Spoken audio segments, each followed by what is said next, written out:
If I were to sum up my experience with the company in one sentence, it would be that it has been a journey of continuous growth, learning, and fulfillment. Life-changing experience. Family. Enriching and insightful. Teamwork that make teams work.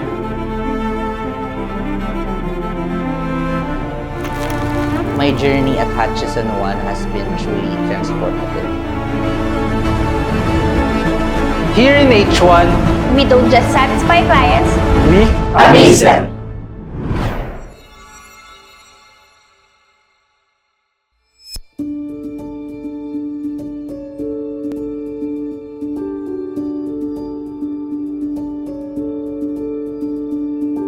I am Arnold Gambayan, the President and CEO of Hutchison-1 Logistics. Well, I started back in college. While I was in second year, I was working in Bureau of Customs in the Office of the Import Assessment Service as a student trainee.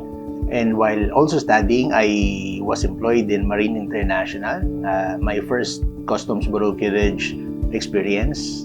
Then I figured I lack air experience, so applied for a job in Bax Global. I spent another 4 years there. Then after Bax Global, I started my own customs brokerage firm, AVP Customs Brokerage, until I was recruited by the Department of Finance and assigned to the Bureau of Customs as the Director for Import Assessment Service. Then after my stint in the government, I put up Hutchison-1, a logistics service provider, international forwarder, and a customs broker.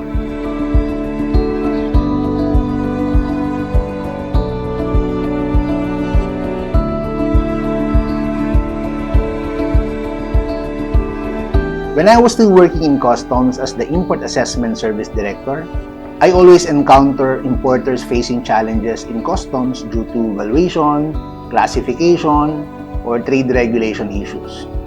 Those issues resulted in huge unnecessary expenses and should not have been endured by the importers. As a professional customs broker, having spent 4 years in the biggest ocean liner and 4 years in the biggest air freight forwarder, I know the solutions to those concerns. So to help importers solve those issues and to turn them into competitive advantage, Hutchison-1 was established. When I started working for the company, our office was located in an old building in Escolta, which is only about 30 square meters. Now, our main office is in one of the historical buildings in Intramuros, and about 1/4 of the fourth floor is occupied by our company. We also have satellite offices in Cagayan de Oro, Davao, and Cebu. From just a team of 4 to 5, it has actually grown into 100 plus presently. I think we are more than 100 in terms of number. We've also managed more than 150 clients now for brokerage, freight forwarding, and trucking services. We are proud to say that we operate all over the Philippines.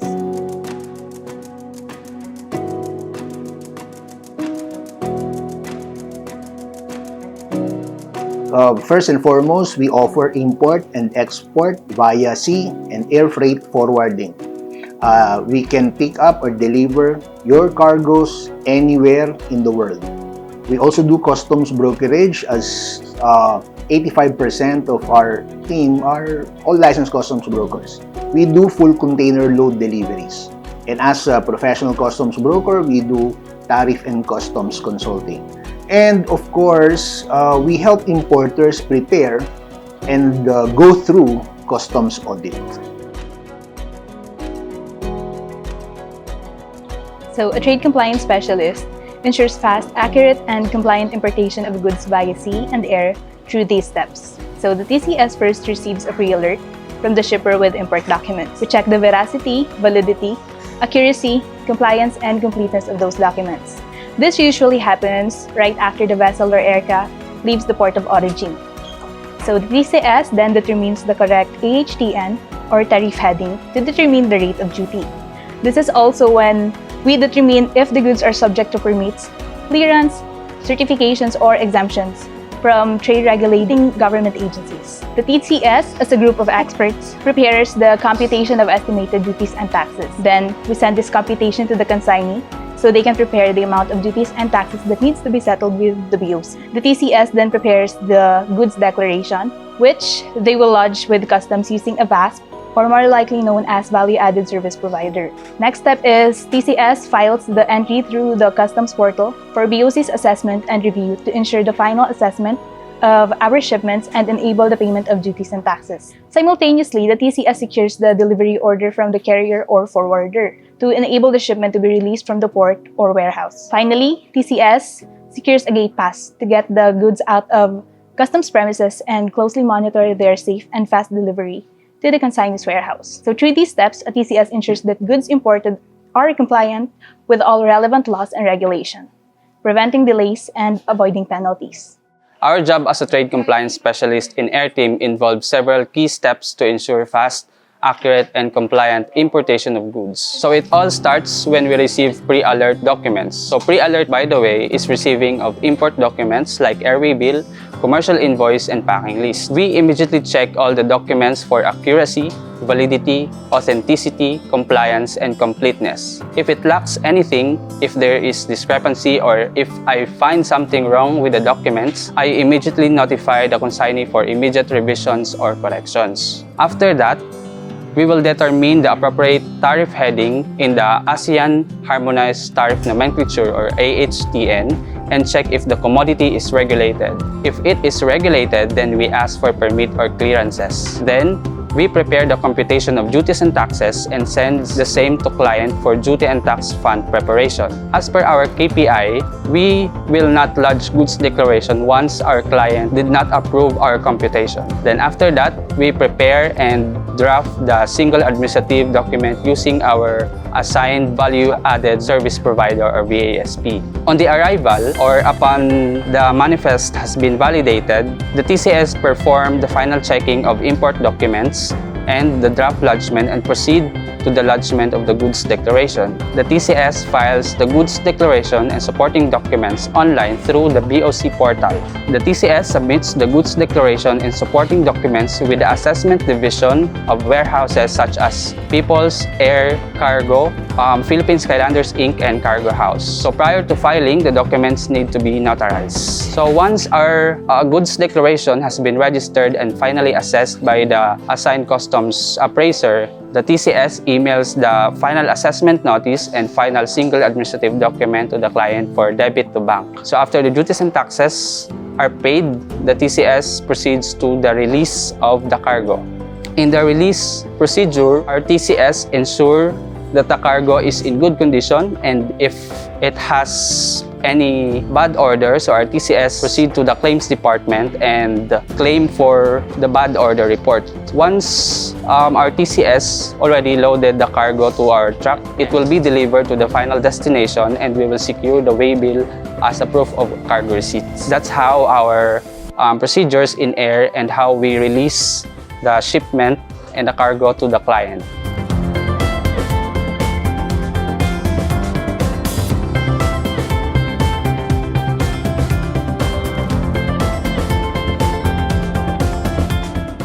My job in this position is to ensure the fastest, safest, and cost-efficient compliant transportation of our clients' FCL, LCL, air cargo shipment from origin to port of destination. So I know that it is mouthful, so let me break it down for you. So first, once we receive the inquiry from our clients, including the details of port of loading, port of destination, weight, dimensions, commodity, and other necessary details for the inquiry, we will then check for the rates to our counterpart if the shipment is importation, and if exportation, we will check with our shipping lines or airlines. After that, I will then pick for the top 3 best options, considering the validity, the cost, the transit time, routing, and the client's preferences before I can submit the recommendations to the sales team or for the clients. Once the rates and the shipping line or airline has been chosen, we will then proceed to the shipment booking. After that, the courier will send us the booking confirmation containing the details of estimated time of departure, estimated time of arrival, port cutoff, and other documents to be sent to our clients. So before the actual departure of the vessel or aircraft, we will have the draft documents such as master bill of lading, house bill of lading, commercial invoice, packing list, and other necessary documents to be provided to our brokerage team for their cross-checking and approval. In case of errors, we will then coordinate to our counterpart in order for them to check it. Those necessary corrections will be sent to us immediately. This is to ensure the fast, accurate, and smooth compliance to the customs clearance and processing at the Bureau of Customs. While waiting for the actual arrival of the shipment, we will then prepare for the necessary documents such as endorsed BL, delivery order, freight cert, authorization letter, container guarantee, and arrival notice in order for our clients to be informed on the arrival of the shipment. So after that, we will proceed to the validation of our manifest. So we can only validate our manifest once the airline or the shipping lines has submitted the registry number and their manifest has been submitted and validated to the Bureau of Customs. Then after that, in our validation of manifest, we have what we call the tagging time. So our tagging time when it comes to sea shipment is 6 hours before the actual arrival of the vessel. For air shipment, our tagging time is 1 hour before the actual arrival of the aircraft if the shipment is coming from Asian countries, but if outside Asian countries, it will be 4 hours before the actual arrival. And our validation, once the manifest of ours is validated, our brokerage team and the consignee will be notified accordingly in order to start their processing and information. So after all these processes, we will then prepare the necessary documents such as billing, liquidation, and RFP in order to finally close the transaction. So all of these happenings or all of these things happens before the arrival of the vessel or on before the arrival of the aircraft.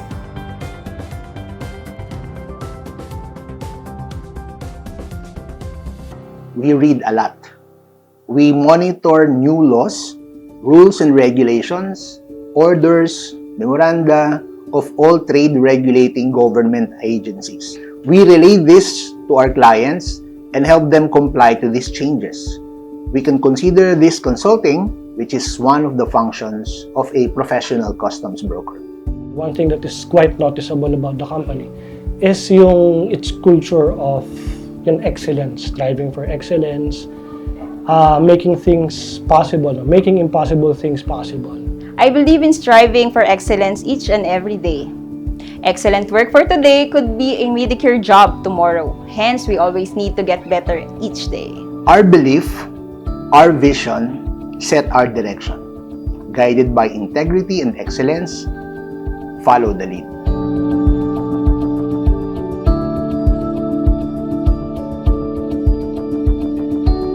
There is a strong emphasis on teamwork in building genuine relationships, creating an environment where individuals feel valued and motivated to contribute to the company's success. The best culture of the company is having a supportive superior because they're always providing resources and assistance to help employees succeed. Overall, our company culture embodies integrity, excellence, and a family-oriented spirit. Okay lang sa management to bring our kids, lalo na kung walang mag-aalaga or kasama sa bahay kasi pamilya kami. Pamilya ang tuloy mo sa kanila, not just workmates. My office mates are the source of my support, not only in my professional life or in my work life, but also in my personal life. H1 is a small company, but a big family. We care for them, we train them, we develop them, and we protect them as our own family. We make sure they become the best that they could possibly be. Someday they will go, but when that time comes, they must be the best version of themselves. I believe that we should be number 1 or number 2 in our field. Otherwise, we are in the wrong field. I believe in empowering people and helping them be the best they could be each and every day they are here. If H1 can do that for them, then H1 will help them find that place where they could be the best they can be. A great teamwork because I really appreciate kung paano emerge ng mga ibang department yung skills and ideas for better results. Walang iwanan. We are trained to work like a pit stop to achieve our common goals, which is an excellent service to our clients. Nagsishare kami ng experiences, nalalapitan din namin yung bawat isa pag may kinakaharap kaming struggle sa isang shipment na kailangan din namin matapos. And at the end of the day, iisa kami ng goal. Hutchison-1 provided me with a chance to explore and develop in areas of the job that I find deeply fulfilling. Our team shares a heartfelt goal, and together, we are committed to achieving it.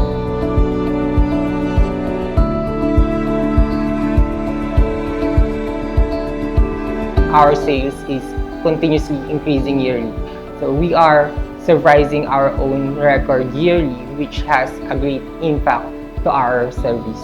From zero profit to over 4 million per month, and from just over 20 employees to more than 108 employees. We need at least 2 buses to be able to bring the whole company to our event place. Ganun na siya kalaki. And sana, hoping, lumaki pa siya lalo. From just a handful of clients, then it has been this big. And this only goes to show how the company is able to provide good service, excellent service to its clients. We are a team of licensed customs brokers. We're about 110 people here in this company, and I would say 85 or 87 of them are all licensed customs brokers. And they are all dedicated to providing better solutions to our clients. I think the biggest reason why I stayed this long is because of my colleagues and our president, who also became one of my mentors. Because of him, I was given the opportunity to learn and grow in our field of business. I stayed for so long at this company, not just to satisfy our clients and amaze them, but the company also satisfies and amazes their employees.